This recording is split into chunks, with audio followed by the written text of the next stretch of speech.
La Habana, Cuba. 4 de septiembre de 1622. La flota de tierra firme zarpa rumbo a España, con un tesoro que hoy día rondaría los 300 millones de euros. Se calcula que entre 1503 y 1660, aproximadamente 17 millones de kilos de plata oficialmente registrados. Llegan a España cantidad de piezas de plata desde el siglo XVI hasta los comienzos del siglo XIX. Cuando salía la flota de La Habana, nunca se mandaban avisos para no dar ninguna señal al resto de los países y a los piratas o corsarios. España controlaba un inmenso territorio conectado por vía marítima.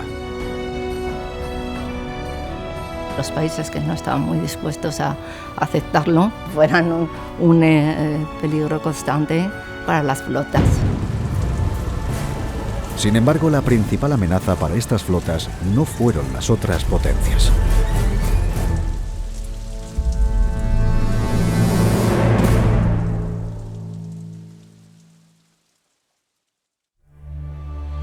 Las grandes riquezas procedían tanto del Virreinato de Nueva España, que se extendía por México y Centroamérica, como del Virreinato del Perú, donde estaba ubicada la mina de plata más importante de América, Potosí, ciudad que se representa en el lienzo de casi 6 metros de largo, que se expone en el Museo de América en Madrid.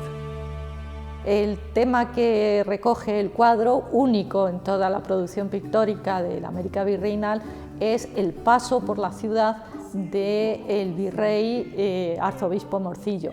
También se reproducen al fondo pequeñas escenas donde se muestran las fiestas que se hacían, los fuegos artificiales, los desfiles. ¿Por qué es así? Pues porque la ciudad de Potosí está nutriendo al imperio con toda su producción de plata y cíclicamente salen de allí recuas de hasta 2000 llamas que bajan hasta el puerto del Callao llevando materiales que embarcan y inician su travesía hacia España. Entre los objetos artísticos que procedieron de América en la carrera de Indias, pues debemos hacer una distinción, una doble distinción. Por un lado, los objetos de carácter religioso, ajuares litúrgicos hechos en plata labrada, las imágenes de la Virgen de Guadalupe y otros iconos destinados a iglesias y a conventos. Y por otro lado también pues distinguimos los ajuares domésticos.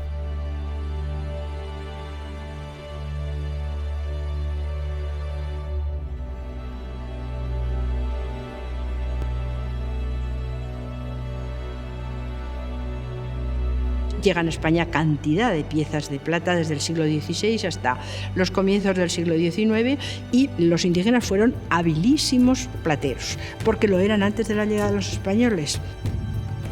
Lo único que tuvieron que aprender es la nueva estética y utilizar los nuevos instrumentos. En grandes flotas que salían desde América en secreto una vez al año y con destino a Sevilla o Cádiz, fueron llegando una enorme cantidad de productos y personas. Entre todos, destacaban los metales preciosos en lingotes o labrados en diferentes objetos. Pero también tesoros naturales, hoy imprescindibles, como el tomate, la patata o el cacao, colorantes como la cochinilla de la que se obtiene el colorante E120, que tiñen productos alimenticios, textiles o cosméticos que consumimos hoy en día. La otra gran riqueza, además de la plata y el oro, que llega a España desde América son los productos naturales. Esos productos naturales que se integran de tal forma en la vida cotidiana española e incluso en la vida cotidiana europea que transforman radicalmente los hábitos alimenticios. No sería entendible la dieta mediterránea sin la presencia del tomate, naturalmente. La dieta de toda Europa, incluida Europa central y Europa del norte, sin la presencia de la patata. Las nuevas tierras ofrecieron la posibilidad de incorporar nuevos colorantes que transformaron la moda, proporcionando unos tonos a las prendas hasta entonces impensables. Tal es el caso de la cochinilla, un insecto utilizado entre otros por los aztecas con el que se logró obtener un rojo brillante. Todo el mundo se interesa especialmente por la cochinilla porque fue el que mayor riqueza proporcionó a la corona española. Lo que pasa es que no fue el único, fueron varios, sobre todo el palo de Campeche y alguno más de menor importancia, el achiote y demás, que se empezaron a utilizar un poquito más tarde, del siglo XVI-XVII. La llegada de la flota a España era vital para el sostenimiento del imperio, aunque supusiera un alto coste de vidas humanas. Cuando hay un peligro de naufragio o la nave está en peligro, las instrucciones que dan tratados de navegación del siglo XVI, y bueno, podemos decir que siempre ha sido así de las naos de India, era, en primer lugar, a la ida manda que se salve el azogue, porque era para beneficiar la plata, y las bulas, porque las bulas eran dinero, se vendían muy caras. En segundo lugar, las mercaderías de alto valor. Y, en tercer lugar, las personas. Si la flota salía más tarde de lo previsto, los vientos y corrientes no eran los adecuados, o los pilotos no eran diestros en sortear cayos y arrecifes, podían perderse los barcos y su cargamento.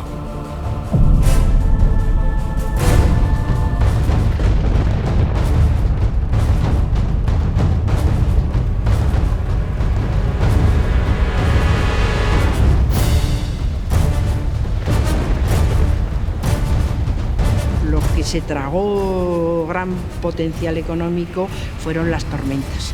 Las tormentas fue el talón de Aquiles de esos galeones que venían desde América hasta España.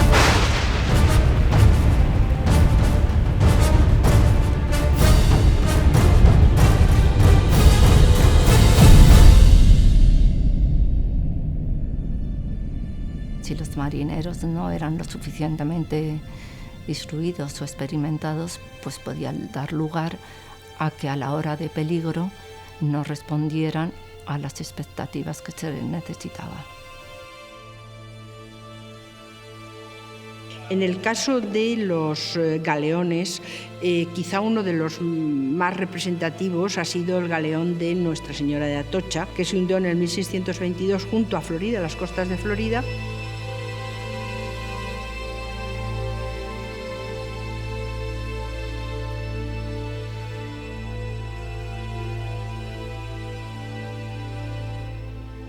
Además de las tormentas, los galeones debían sortear otros muchos peligros, entre ellos asaltos de piratas, corsarios y potencias enemigas. Los piratas, pues sobre todo, se beneficiaban de naos mercantes o de contrabando, pero el problema en las flotas de India eran muchas veces los corsarios, que eran particulares que actuaban bajo la protección de un país para atacar a buques de enemigos o neutrales que favorecieran al enemigo. Los asaltos se sucedían a uno y otro lado del océano. E incluso un mismo corsario, como Francis Drake, lo mismo asaltaba ciudades americanas que puertos en España. Entre todos los corsarios, el más importante del siglo XVI es Sir Francis Drake. Estaba protegido por la corona y recibe el título de ser, es decir, es ennoblecido por la reina Isabel I de Inglaterra por los beneficios que había conseguido para la corona británica. Esos beneficios no eran otra cosa que el hundimiento en parte de los puertos españoles y la quema de las ciudades españolas con objeto de disminuir la capacidad defensiva y de apropiarse de todo lo que las flotas podían traer a esos puertos de España. Para proteger las ciudades de estos continuos asaltos, se inició un plan de fortificación. Cádiz había sido una ciudad bastante pequeña en la Edad Media y en el Renacimiento y empieza a tener importancia en el siglo XVI, como punto secundario del embarque de las flotas que salían desde Sevilla por acuerdo real. Eso hizo que a fines del siglo XVI sufriera un ataque muy importante de una flota anglo-holandesa que prácticamente casi destruye la ciudad.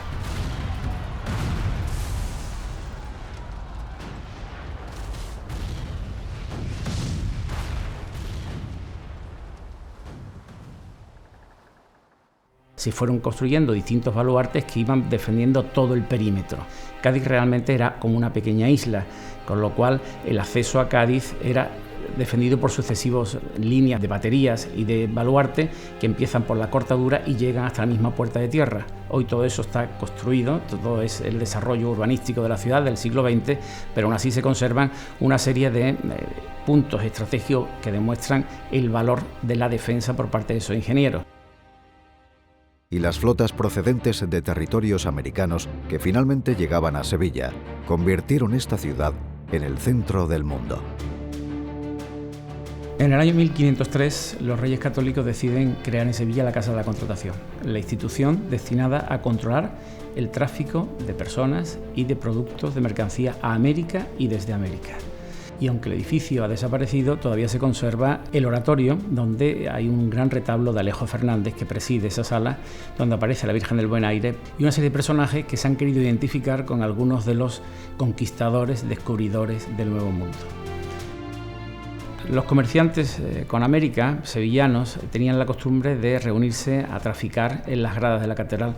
Los problemas que eso originaba provocó que hubiera una excomunión por parte del arzobispo y que tuviera que intervenir el rey para crear un edificio profeso destinado al comercio. El edificio sufrió un proceso muy lento de construcción, de hecho no terminó nunca su fábrica, y con el paso del tiempo ese edificio que había servido para comerciar se convirtió en archivo de India.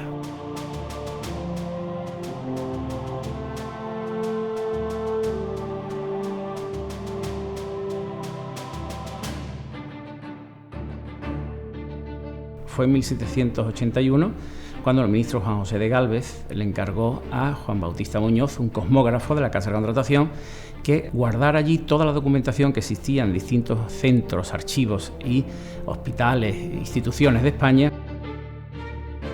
Desde el punto de vista económico, todas las grandes operaciones y transacciones comerciales se realizaban aquí.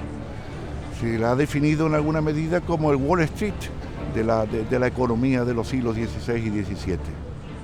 Además de las relacionadas con el comercio, en la ciudad de Sevilla se fundaron numerosas instituciones religiosas que también tomaron parte activamente en el intercambio con América. Le llamaban la ciudad limosnera, una ciudad conventual donde hubo una cantidad de monasterios masculinos y femeninos, fundados precisamente por eso, ¿no? acudiendo a lo que era el encanto, ¿no? de la plata americana, los grandes mecenas, los grandes patronos. Aquí vino San Juan de la Cruz, aquí vino Santa Teresa de Jesús a fundar. Es una fundación de carmelitas descalzas del siglo XVI. Es un convento que está estrechamente unido con América, pues existe un abundante número de piezas americanas, de procedencia americana. Entre ellas pues destacan las vírgenes de Guadalupe de México, que cuentan con un número de 5 cuadros, plata americana, destacar pues un pequeño tríptico que tienen de la Virgen de Copacabana, que llegó aquí pues en la carrera de Indias en esos barcos a través de estas piezas, ¿no? Realmente tanto la Catedral de Sevilla como todas las iglesias de Sevilla, el convento de Santa Teresa sobre todo, tiene piezas de orfebrería de plata americana, de plata potosina pura, que son objeto de estudio y que han sido analizadas por todos los especialistas. Hombres y mujeres dejaban atrás sus tierras, sus raíces, sus familias, con la esperanza de encontrar nuevos horizontes en lejanas regiones americanas.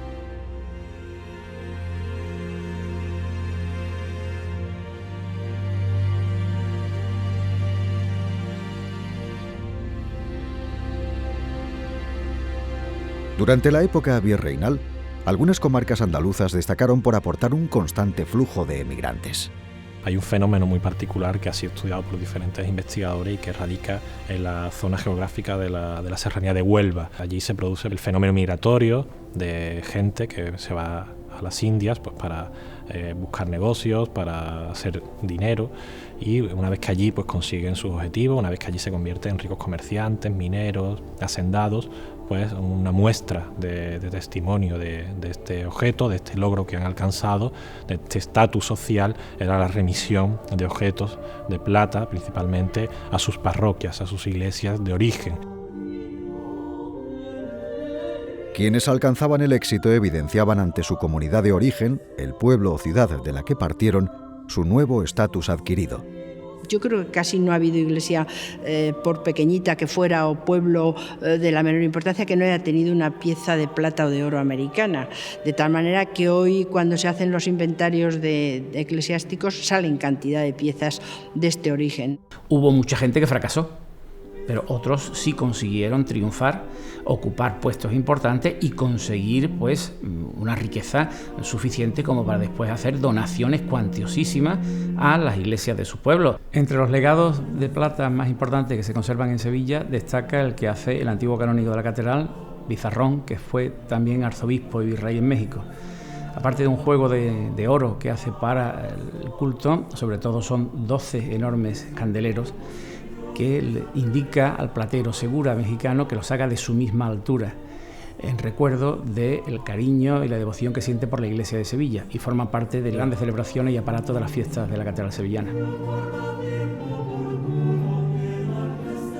Otro conjunto de gran importancia se conserva en la parroquia de San Miguel Arcángel de Cumbres Mayores, en Huelva.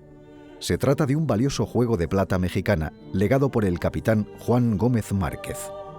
Este personaje, oriundo de allí, en sucesivas etapas entregó un ajuar de plata riquísimo que se conserva en la parroquia, cálices, sagrarios, manifestadores y a su vez una serie de pinturas, de las cuales algunas han desaparecido pero otras se conservan.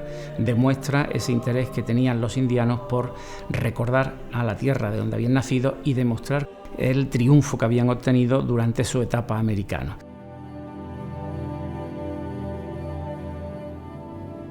Interesantes ejemplos de capillas e iglesias enriquecidas por donaciones de plata americana se suceden por todo el territorio.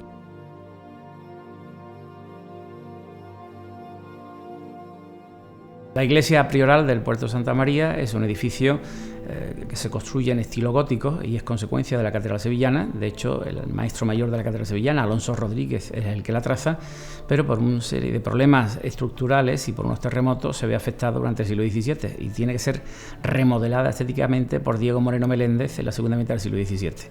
Su vinculación con el mundo americano queda testimoniada sobre todo por un magnífico frontal de altar y un tabernáculo para la exposición del Santísimo que viene de México en época barroca.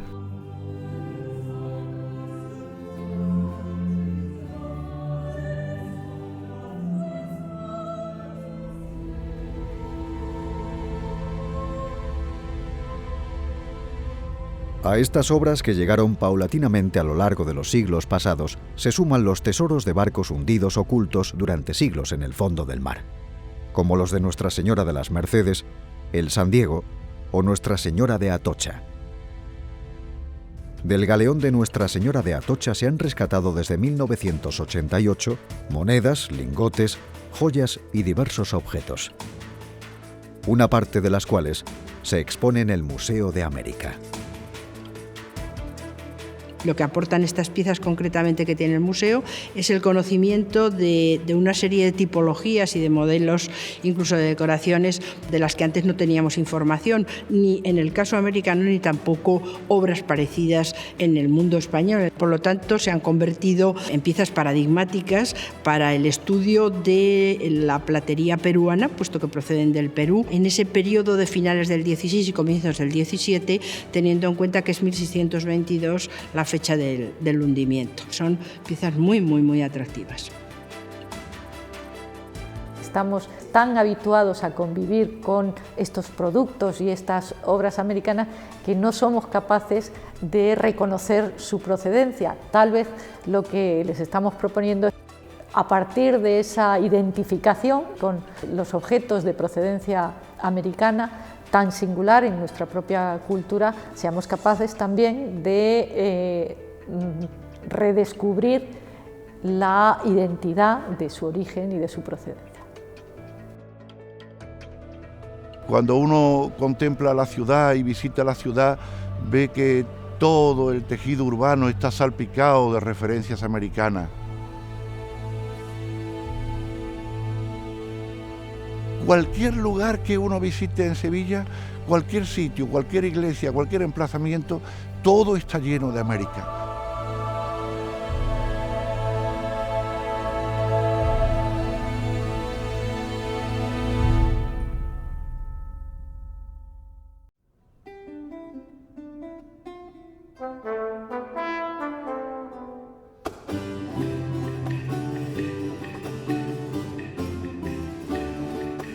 Sevilla.